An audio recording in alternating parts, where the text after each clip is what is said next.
Coming up in news tonight, the Prime Minister announces an exigency order to assist with Hurricane Matthew relief efforts. The nation's fuel companies band together to announce there is no fuel shortage. Bahamas Power and Light says it's still working to restore light to many Bahamians. Plus, despite the damage from Hurricane Matthew, one local church is just grateful to be alive. That story coming up.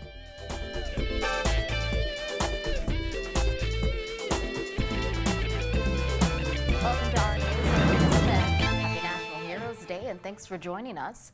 Topping news tonight, Prime Minister Perry Christie announced last night, due to the widespread devastation left behind by Category 4 Hurricane Matthew, an exigency order will take effect tomorrow.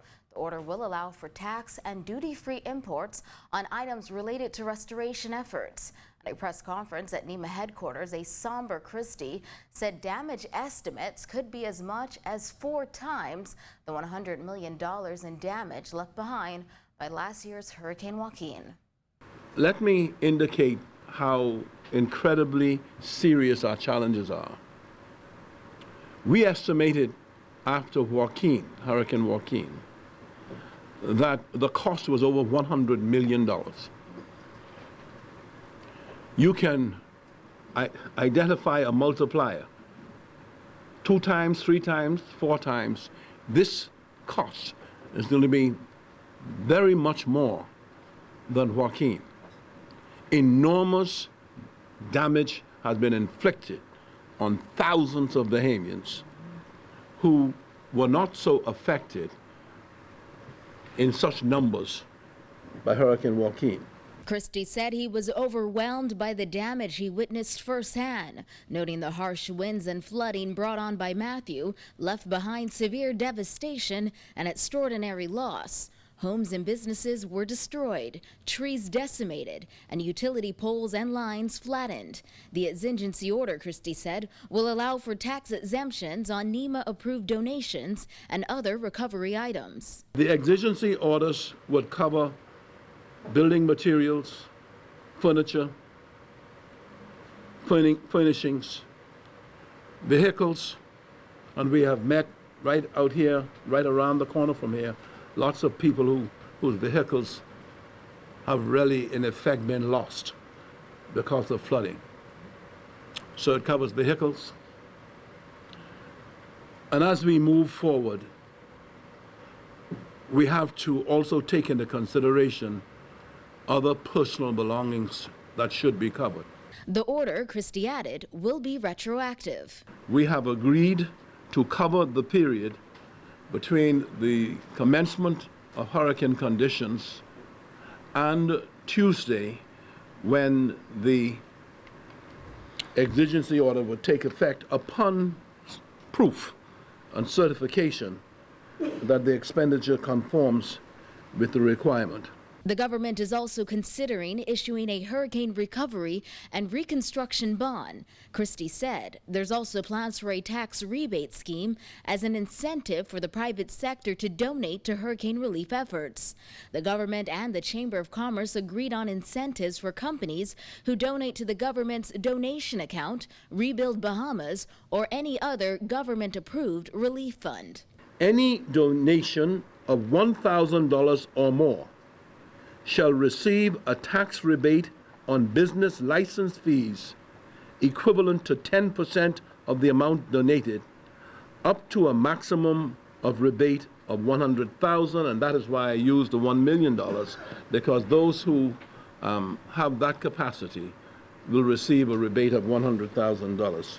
Also speaking at that press conference last night were executives of the country's major fuel companies. They confirmed there is no shortage of fuel, and therefore there's no need to queue at service stations, hoard gasoline, or panic. There's really no need whatsoever to be lining up at stations. This is a holiday. We ask you to enjoy your holiday. When you need fuel on Tuesday, for those who will need fuel on Tuesday, fuel will be there. And please, we encourage you, this is not the time to be hoarding fuel. It is not the most safe approach for those who are not familiar with storing fuel to be taking that upon themselves. And I encourage you truly, truly to tend to other matters and let us take care of ensuring that your fuel is being supplied. The fuel company said they were completely surprised by what they witnessed at service stations across New Providence in the past few days. Because of the panic and social media that there was no fuel in the Bahamas, you've got to store fuel. People were flocking to the stations, there were queues everywhere. So as fast as we delivered, what we would normally sell in 3-4 days would be gone in 8 or 9 hours. So that station would be asking us for delivery the next day. We haven't even delivered to the others as yet. And that is the reality of what's been going on out there. And so again, we would also like to reassure the public there are adequate fuel stocks. We are delivering. Fuel is coming into the country. You do not need to hoard fuel. Long lines had formed at service stations across the island after people spread a social media rumor which incorrectly claimed Hurricane Matthew disabled the fuel distribution system. Fuel companies last night also warned about improperly storing fuel in containers that are not meant for that purpose. We have noticed over the last 2 days people coming in with bleach bottles, water bottles. I want to buy gasoline. There are two things wrong with that, very wrong with that from a safety perspective. Bleach bottles and water bottles are not designed to store gasoline. Gasoline is a very volatile, dangerous substance. Then you are taking it home and you're putting it in your house. The risk is phenomenal. Please do not do it. If you need to store gasoline for whatever reason, for your lawnmower, your boat or whatever, use a container that is designed to store gasoline. When you take it home, do not store it in your house. Have it in an outer building and a well-ventilated building. This is for your safety. We have asked all our station operators not to serve people who come with plastic bottles. With many Bahamians still wondering when the lights will come on at their homes, Chief Executive Officer of Bahamas Power and Light, Pamela Hill, said their teams are continuing to work. Also speaking at that press conference last night, Hill said about half of the capital's residents currently have power. 4 days into the restoration, we have more work to do. We have restored approximately 45% of New Providence. For Blue Hills, about half of our units, and that does include our Greco units, so about half of the generation at Blue Hills is on. Clifton Pier, that is the other part of our generation. We have several units there, but there's really 4 key workhorses at Clifton, and 2 of those are on. So from an available generation capacity, we are in reasonably good shape. And over in the Family Islands, Hill said the only major area of concern is Andros. North at this moment is only 20%. Central is 30% restored. But outside of that area, when we think about the rest of the Family Islands, we are in remarkably good shape. Hill said the company is focused on restoring power to areas around New Providence. A comprehensive list of who's next can be found on BPL's social media sites. Hill also praised the efforts of BPL staff, noting many of them are working long hours. Even before the all clear was given that we were out there. We, of course, means our folks who work there in the field. At Clifton Pier, we had men and women there for 40 hours straight. And they were working on behalf of the Bahamian people. We have had our line crew who might work 8 hours, 12 hours, certainly when there's an urgency. There have been many volunteers hands up for working 16 hours and even longer. A few Bahamians are also wondering when their cable service will be restored in the wake of Hurricane Matthew. Cable Bahamas executives today gave an update on the status of their network in the aftermath of the storm and their restoration efforts. They're calling on the public to contact them to report any issues. My name is David Burrows, Vice President of Marketing for Cable Bahamas. We would like to thank our valued customers for the tremendous patience that you've displayed as we work to restore our REV services to the 22 islands that were impacted by Hurricane Matthew. Safety has been and continues to be our first priority, which is why we are working in conjunction with BPL to ensure that your area is safe before we restore your connectivity. Our technicians continue to provide real-time assessments from the field. As power is restored to your area, we will start to see your television, internet, and phone services come online. For those of you that have power but no REV services, this may be for several reasons. 1, the line to your home is down. 2, your neighborhood has power, but the node or the hub that brings the signal to your home does not have power. 3, there may be something affecting your connectivity, such as a fallen tree in your yard or your neighbor's yard. To restore your services more quickly, we're asking for your assistance. We know that working with our customers is the fastest way to restore all REV services. We need to hear from you. If you have power but no REV services, contact us with your telephone number and the name that is on your account. You will be given a ticket number to allow you to better track your service calls. To reach us by phone, please call us toll-free at 1-242-300-2200, inbox us on our REV Cable Bahamas Facebook page, or send us an email to info@cablebahamas.com. You can also contact us by live chat on our Cable Bahamas website, cablebahamas.com.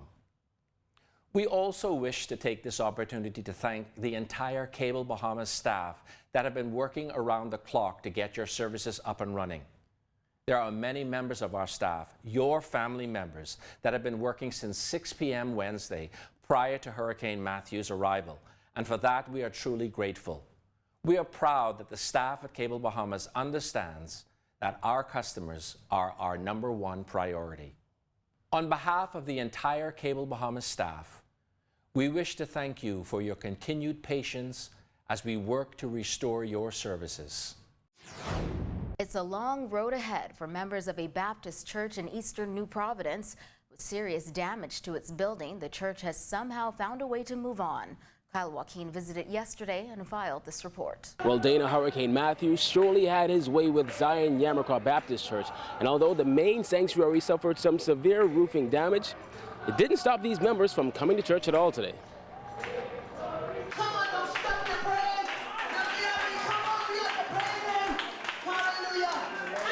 There's a lot to be thankful for, according to Bishop Samuel Green of Zion Yamacraw Baptist Church.